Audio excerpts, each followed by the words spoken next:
เลยเอาขอบใจได้เอาเอาโดยเอาโอเคโอ้โหโด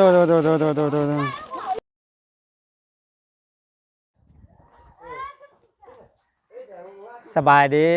พ่อแม่พี่น้องเนาะยินดีต้อนรับทุกท่านบ่ว่าจะอยู่ในประเทศต่างประเทศเนาะบาวลีก็ขอต้อนรับเข้าสู่ช่องของบาวลีอีกคือเก่าคือเดิมพ่อแม่พี่น้องเอ้ย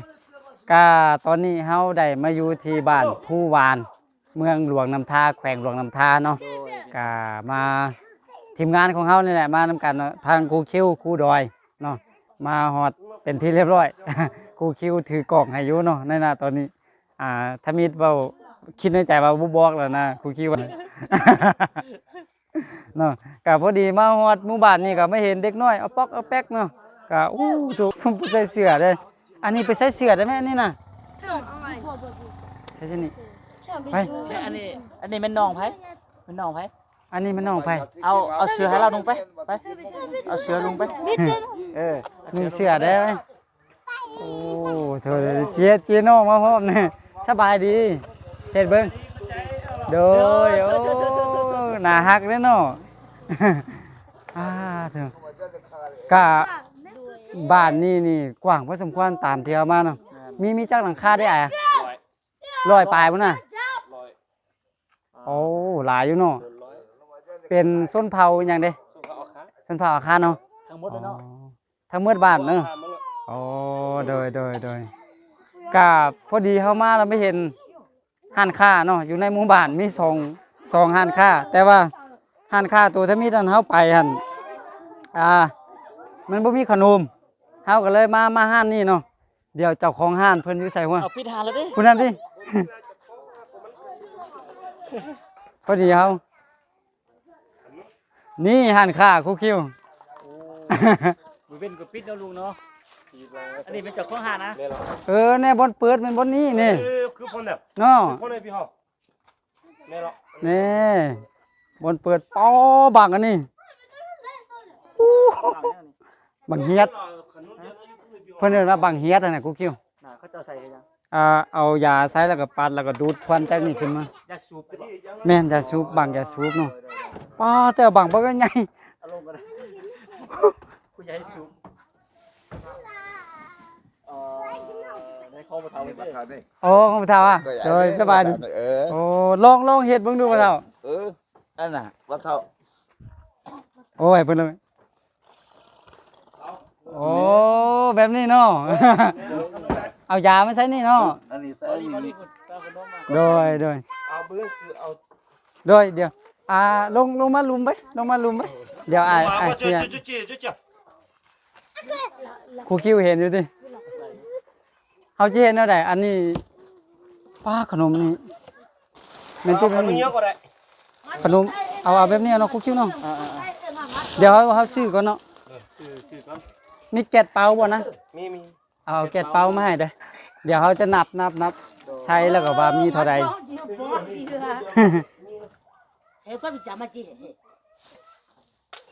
เดี๋ยวมาสอกซื้อขนมก่อนโอ้ใส่นี่เนาะอันนี้ถุงจักพันเลยนะ2,000กีบอ่ะแม่นเพิ่นเจ้าของ1 2 3 4 5 6 7 8เอาขนมเยอะก็ได้มันมืดแล้ว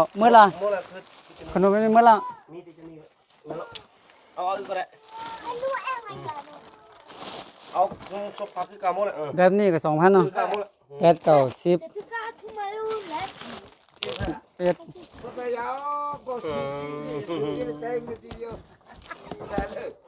12 13 14 15 17 18ยังมีอันนี้น้ำ18 19 20 21 22 23 24 25 26 27 28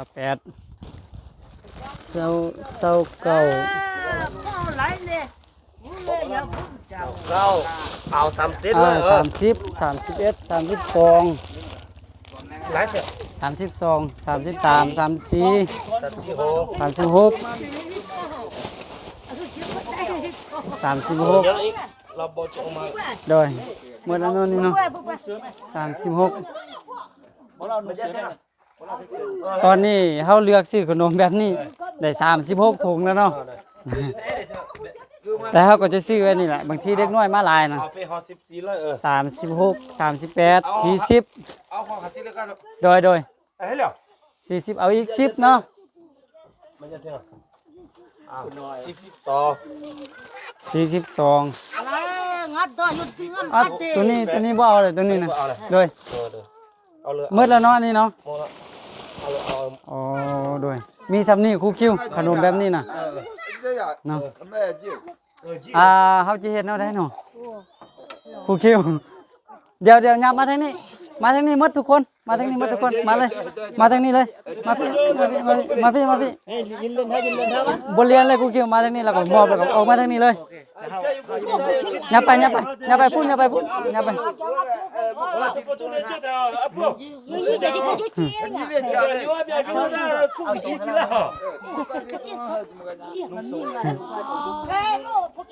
ได้แล้วซั่นน่ะเดี๋ยวเฮาคอยอันนั้นเอาเดี๋ยวเฮาแจกแล้วก็ให้ออกไปทางนี้แล้วเนาะเนาะน้อยมาพี่มั้ยอยู่พี่อันนี้มาพี่ไหมมาไว้มาพี่มาพุ่นไปอยู่เบิ่งนี้ไปโอเคหมดซ้ำนี่ละหมดแล้วอยู่ไกลได้เนาะกูคิวเบิ่งกูหน่อยเป๋มันยังมาหุ่นนี่เป๋มันยังมาหุ่นน่ะน้ำมาโอ้เพิ่นไปตักน้ำกินมาพ่อแม่พี่น้องเอ้ยไก่อ่ะบ่ไก่เนาะอ๋อโดยอู้นี่ผู้น้อยเป๋น้ำมานี่ไว้มากินโอ้กำลังหน้าฮักพ่อแม่พี่น้องเอ้ย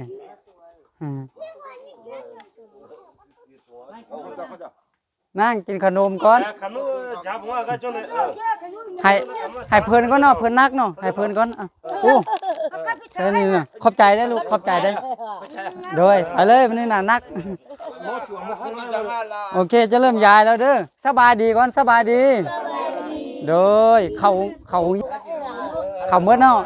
โดยเอาจะเริ่มยายแล้วก็ออกไปทางนี้เด้อเอาผู้นี้ก่อนขอบใจได้ไปเลยวันนี้เอาไปวันนี้เลยเอาขอบใจเอาไปทางนี้โอเคเอาขอบใจเลยเอาไปทางนี้เข้ามาเอาไปทางนี้ขนมเขาจะพ่อบ่เอาขอบใจ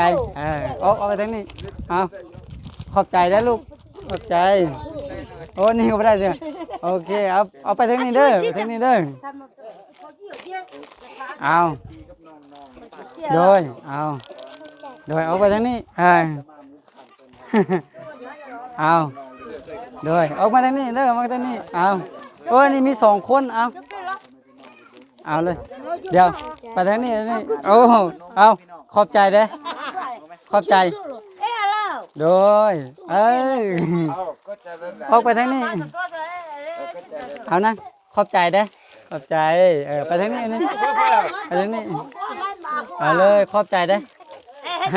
ไปทางนี้อันนี้นะปุ่นน้อยๆเนี่ยเอาโดยเอาเลยไปทางนี้ไปนี่อันนี้เอามาอันนี้ทางนี้โอ้มาทางนี้แล้วโอ้ไปหาเมียดินั่นแหละเอาทางนี้ก่อนนะขอบใจได้ลูกขอบใจมาทางนี้วันนี้นะมาทางนี้ไปทางนี้เลือกไปทางนั้นก็ได้ไปเลยเอาเข้าใจเด้อโดยมาทางนี้โอ้ผู้นี้ขโมยเอาของเฮาแล้วเอาขอบใจโดยมาทางนี้ลูกเอาผู้น้อยๆโอเคเอานะมาทางนี้เขาจะจื้อบอกครูคิวข้าเจ้าเขาวันนี้มั้งเนาะเอาเลยโอเคเอาขอบใจเด้อ ขอบใจ เอาเลยเอาขอบใจโดยเอาเลยเอา ขอบใจ เอาโดยเอาเลยเอาขอบใจได้เอาเอาโดยเอาโอเคโอ้โหดูขนมเอาจิ้มไว้ให้กูคิวเพราะว่าอยู่ห้านนี่มันบ่มีนะพ่อแม่พี่น้องมีอยู่แต่ว่ามีแบบขนมแบบมันเป็นยางเนาะเฮาก็เลยว่าบ่อยากให้เด็กน้อยกินแต่แบบขนมที่ว่าแบบนี้อ้าวโดยขอบใจได้อลูกขอบใจอ้าวขอบใจ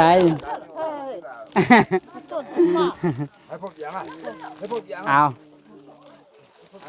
ยังอีกกันเยอะผู้ใหญ่ท่านนี่ แม่นเนาะโอเคเอาโดยเอาโดยเอา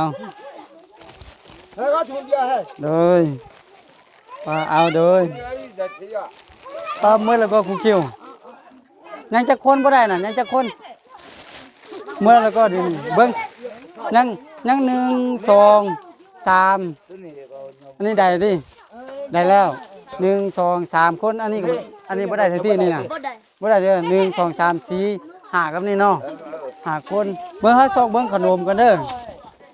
อขนมมันมีแต่แบบนี้ก็เอาแบบนี้ซะเนาะเอาขอบใจได้ลูกขอบใจเอาเอา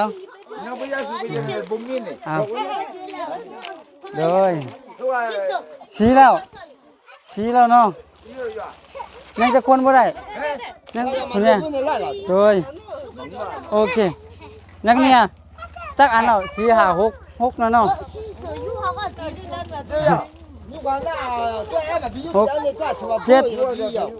7 8 9 9โอเคเอามันมีแต่ขนมจีนนะพ่อโดยบ่เดียวกูคิวปิดก่อนแล้วลงส่งโอเคก็คือเพิ่นมาตื่มนะครับก็ได้อุ้มมาตื่ม90 11 12 13 14 15 16 17 18 19 20 21อันเอาลูกเอาเลยอันนี้ก็เป็นลูกเจ้าเอาอันนี้ได้เอาขอบใจได้ลูกขอบใจตรงนี้ได้ขอบใจเบิ้งเป็นบ่โดยครบแล้วเนาะเมื่อเนาะจื้อนั่งหมู่นั่นนะเอาโอ้เอา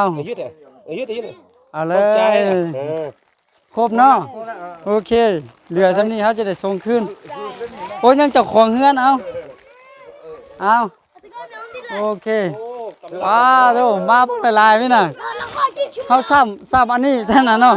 ซ้ำอันนี้เด้อเอาขอบใจเด้อขอบใจก่อนขอบใจโดยเอาเลยโดยเอาโดยบุคคลอีกแล้วมืดแล้วโดยกะอันนั้นพ่อแม่พี่น้องถ้าฮู้ว่าเด็กน้อยมามีหลายแบบนี้น่ะเฮาเนาะเฮาน่าจะซื้อเป็นขนมที่ว่าแบบเฮาเคยแจกเนาะแบบเป็นขนมไทยน่ะมันจึงจะมีคุณภาพในการกินนะแต่ว่าเฮาก็ในเมื่อได้มาแล้วก็มาเบิ่งร้านค้าขนมมันหมดซ้ำนี่อันที่ว่ามันดีกินนะแต่ว่าเรือนั่นก็เป็นแบบขนมยางขนมอย่างเช่นนี้นะเฮาบ่อยากให้เด็กน้อยกินเนาะก็โอเคสำหรับคลิปนี้เนาะที่บาวลีมาแจกก็หมดไป71ถุง71ถุงก็ถึกอยู่140เนาะ200,000เนาะถุง 2,000บ่แม่น274 142เนาะแล้วก็เฮาก็ซื้อแจกอันนี้หั่นเป็นเงินของแม่ลินเนาะอยู่ทางต่างประเทศเพิ่นได้ส่งมาไว้ให้ทีมงานเฮาก่อนเลยนี้มาพบมาพ้อก็ให้แจกให้ยายกันเนาะก็เป็นวันคล้ายวันเกิดของเพิ่นเนาะในมื้อนี้เนาะวันที่7 เดือน 3 2025เป็นวันคล้ายวันเกิดเพิ่นพ่อแม่พี่น้องเอ้ย ก็ถ้าหากว่าผิดพลาดประการใดเนาะอาจจะสนละวนเด้เนาะเพราะว่าเด็กน้อยน่ะมันอยู่เขตเขาเขตหยังเนาะแบบเห็นกินขนมก็พากันลุ่มกันเข้ามาน่ะถึงว่าเขาจะจัดเป็นระเบียบส่ำใดก็มันก็ค่อนข้างจะยุ่งยากพ่อแม่พี่น้องเว้ากับเด็กน้อยเนาะก็ผิดพลาดประการใดบาวลีก็ต้องขอโทษขออภัยนำ FC แล้วก็ท่านผู้ชมเมื่อสุผู้สุคนเนาะที่สำคัญบาวลีก็ต้องขอไว้พรไซเนาะให้กับทางแม่ลินเนาะวันคล้ายวันเกิดของเพิ่นก็ขอให้เพิ่นจงมีสุขภาพแข็งแรงปราศจากโรคภัยไข้เจ็บนอนหลับก็ขอได้เงินหมื่นนอนตื่นก็ขอได้เงินแสนแบนมือก็ขอได้เงินล้านเนาะสาธุโอเคพ่อแม่พี่น้องสำหรับคลิปนี้บาวลีก็เอามาฝากมาตอดเนาะพ่อแม่พี่น้องได้รับชมนํกันเป็นบรรยากาศอยู่ที่บ้านผู้วานเนาะเมืองนำทาแขวงหลวงนำทาเนาะก็เฮือนซ่านบ้านซองก็แบบสะอ่อนพ่อแม่พี่น้องอยู่กลางสันเขาเลยแหละเนาะมาฝากมาตอดพ่อแม่พี่น้องในบรรยากาศยายขนมพร้อมกับบรรยากาศภายในบ้านในเมืองเพิ่นเนาะก็สำหรับคลิปนี้บาวลีก็ขอตัวลาไปก่อนเนาะแล้วพบกันใหม่ส่วนมาจะเป็นคลิปใดและยุ่ใส่ก็อย่าลืมให้กำลังใจกันคือเก่าคือเดิมสำหรับคลิปนี้นะบาวลีกับครูคิวเนาะที่ถือกล้องอยู่ขอตัวลาไปก่อนเนาะแล้วพบกันใหม่สบายดี